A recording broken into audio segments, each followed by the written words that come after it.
Demokrasi liberal merupakan sebutan lain dari sistem demokrasi parlementer yang berlaku di Indonesia. Sistem ini dijalankan di Indonesia pada tahun 1950 sampai 1959. Periode demokrasi liberal dimulai setelah Indonesia kembali menjadi Negara Kesatuan Republik Indonesia dari semula bernama Republik Indonesia Serikat atau RIS.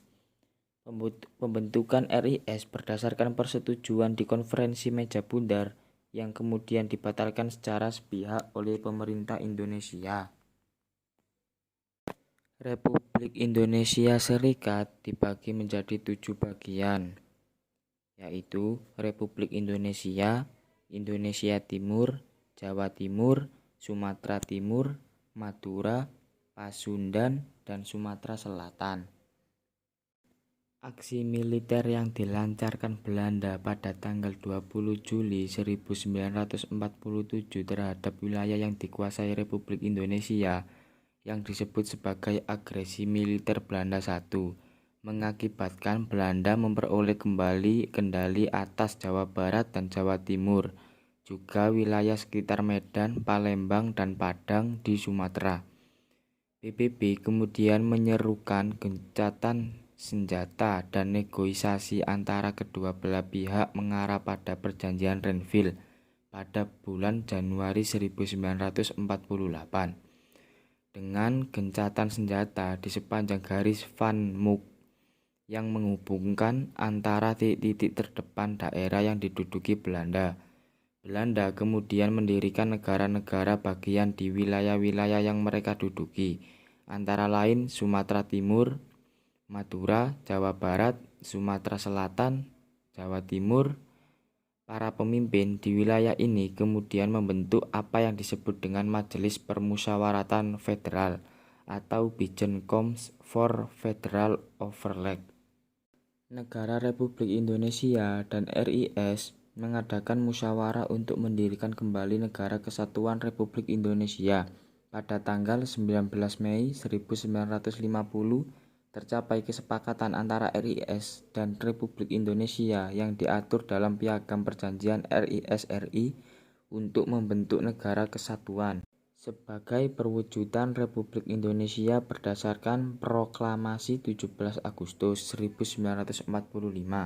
Hasil pekerjaan panitia bersama ini disampaikan oleh kepada pemerintah RIS dan kepada pemerintah RI pada tanggal 30 Juni 1950. Dengan karya itu, panitia itu oleh kedua pemerintah dijadikan rancangan Undang-Undang Dasar Sementara RI dan diajukan kepada DPR dan Senat dan Badan Pekerja KNIP yang telah menggunakan hak amandemennya telah menerima rancangan tersebut yang akhirnya menjadi Undang-Undang Dasar Sementara Republik Indonesia. Undang-Undang Dasar Sementara Republik Indonesia dengan Undang-Undang Sistem Pemerintahan yang diadopsi adalah sistem pemerintahan parlementer. Kehidupan politik pada demokrasi liberal, pergantian kabinet yang cepat. Sistem multipartai pada masa demokrasi liberal menimbulkan persaingan antar golongan.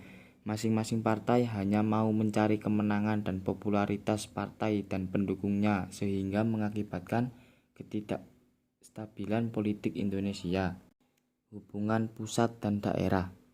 Silih bergantinya kabinet dalam waktu yang relatif singkat menyebabkan ketidakpuasan pemerintah daerah karena pemerintah pusat sibuk dengan pergantian kabinet. Daerah kurang mendapat perhatian. Pemilu 1 tahun 1955.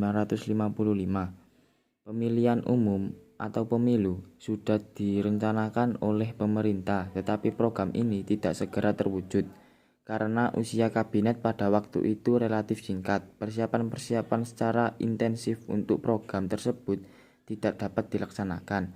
Pemilu merupakan wujud nyata pelaksanaan demokrasi. Pemilu 1 di Indonesia akhirnya dilaksanakan pada masa kabinet Burhanuddin Harahap.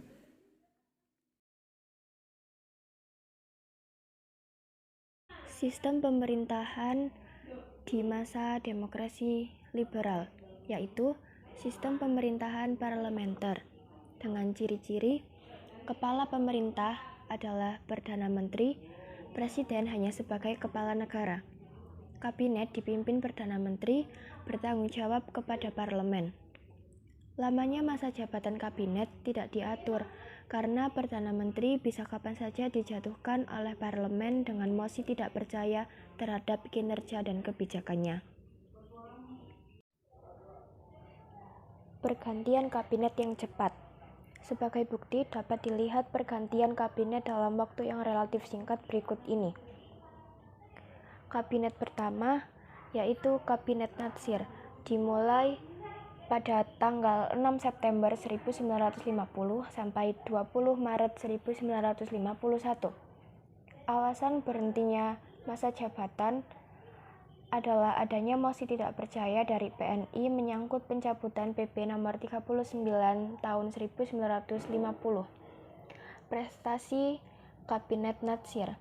Indonesia berhasil masuk menjadi anggota PBB. Kabinet kedua adalah Kabinet Sukiman, dimulai pada tanggal 27 April 1951 sampai 3 April 1952.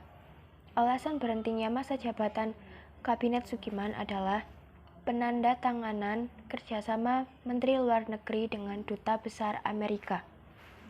Prestasi Kabinet Sukiman. Keberhasilan dalam memperhatikan usaha rakyat dan memajukan perusahaan kecil, memperhatikan kaum buruh dengan menggagas standarisasi upah minimum, memperluas akses pendidikan dengan berbagai macam sekolah, tunjangan hari raya atau THR, serta berhasil melanjutkan program kerja dari Kabinet Natsir. Kabinet ketiga adalah Kabinet Wilopo, dimulai pada tanggal 3 April 1952 sampai 30 Juli 1953. Kabinet Wilopo menjabat lebih lama karena koalisi Partai PNI dan Masyumi dibentuk Kabinet Zakon, para ahli. Alasan berakhirnya masa jabatan Kabinet Wilopo adalah peristiwa di Tanjung Marowa, Sumatera Selatan. Keberhasilan Kabinet Wilopo.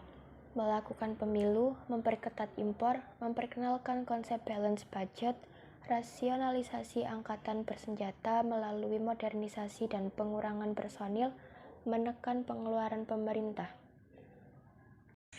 Yang keempat, Kabinet Ali Sastrowijoyo ke-1 memulai masa jabatannya pada tanggal 1 Agustus 1953 dan berakhir pada tanggal 24 Juli 1955. Alasan berhentinya masa jabatan karena terkait masalah dengan TNI Angkatan Darat.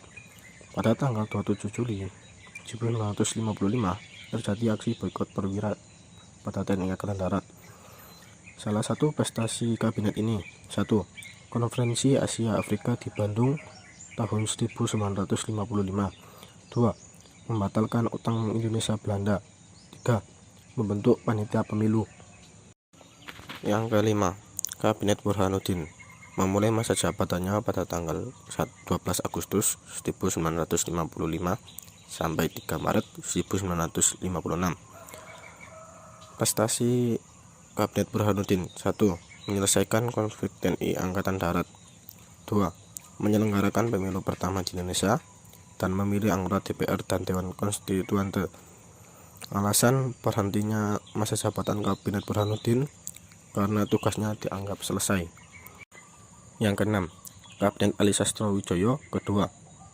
Untuk kedua kalinya, Ali Sastrowijoyo dipilih oleh Presiden Soekarno untuk menjadi Perdana Menteri dan memulai masa jabatannya pada tanggal 24 Maret 1956 sampai 14 Maret 1957. Pada periode kedua ini, Ali berkoalisasi dengan Partai PNI, Masyumi, dan NU.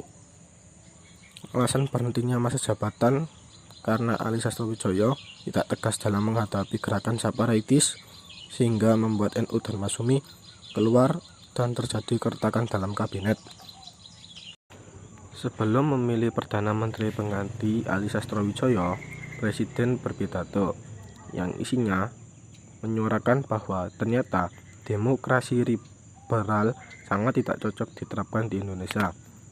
Soekarno ingin menerapkan demokrasi terpimpin. Perdebatan di kalangan elit politik pun terjadi.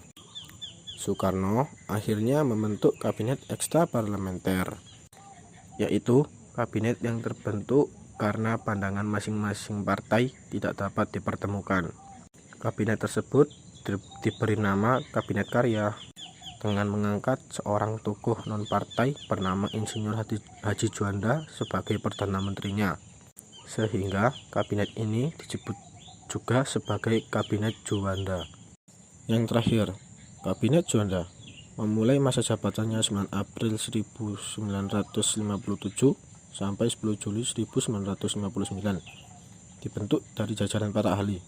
Prestasi Kabinet Juanda yakni penetapan batas laut teritorial Indonesia yang seharusnya 3 mil menjadi 12 mil atau yang disebut dengan Deklarasi Juanda 13 Desember 1997. Masalah Kabinet Juanda. Peristiwa percobaan pembunuhan terhadap Presiden Soekarno di Cikini tahun 1957 dan sidang Dewan Konstituante yang tak kunjung selesai. Sidang Dewan Konstituante.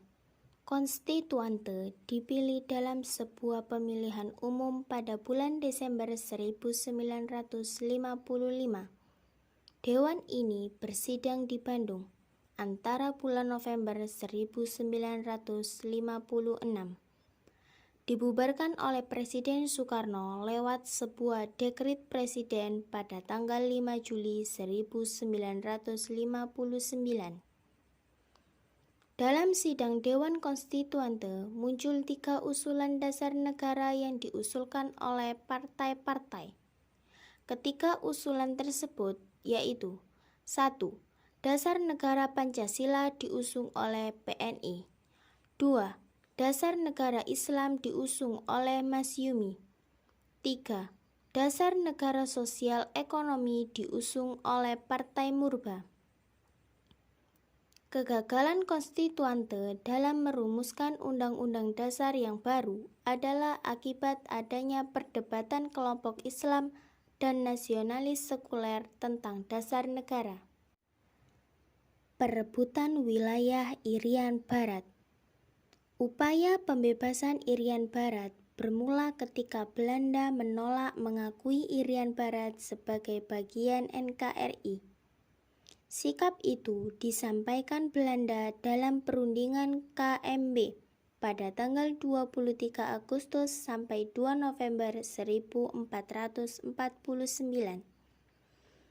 Pemerintahan Indonesia melakukan upaya pembebasan Irian Barat melalui 4 cara, yaitu diplomasi, konfrontasi ekonomi, konfrontasi politik, dan konfrontasi militer. Pembebasan Irian Barat dipimpin oleh Brigjen Soeharto selaku Panglima Komando Mandala. Dekret Presiden 5 Juli 1959 dikeluarkan dalam rangka menjaga keamanan sosial politik dalam negeri. Presiden Soekarno mengeluarkan dekret presiden di dalam upacara resmi di Istana Merdeka. Isi dari dekret presiden: 1. Dewan Konstituante dibubarkan. 2. Undang-Undang Dasar 45 diberlakukan kembali. 3. Membentuk DPAS dan MPRS. Dekret presiden mempunyai arti penting bagi Republik Indonesia, yaitu bangsa Indonesia terhindar dari konflik yang terus-menerus dapat membahayakan persatuan dan kesatuan dengan dibubarkannya sistem demokrasi liberal dan menerapkan demokrasi terpimpin. Penyebab berakhirnya masa jabatan Kabinet Juanda adalah tragedi Cikini 1957, yaitu peristiwa percobaan pembunuhan terhadap Presiden Soekarno pada 30 November 1957. Dekret Presiden dilatar belakangi oleh kegagalan Badan Konstituante untuk menetapkan Undang-Undang Dasar baru sebagai pengganti Undang-Undang Dasar sementara 1950, tetapi belum berhasil merumuskan Undang-Undang Dasar yang diharapkan. Akhirnya, Presiden Soekarno mengeluarkan Dekret Presiden 5 Juli 1959 yang menyatakan bahwa Konstitusi Indonesia kembali pada Undang-Undang Dasar 1945 yang sekaligus menyudahi Kabinet Parlementer terakhir yang dipimpin oleh Ali Sastroamidjojo.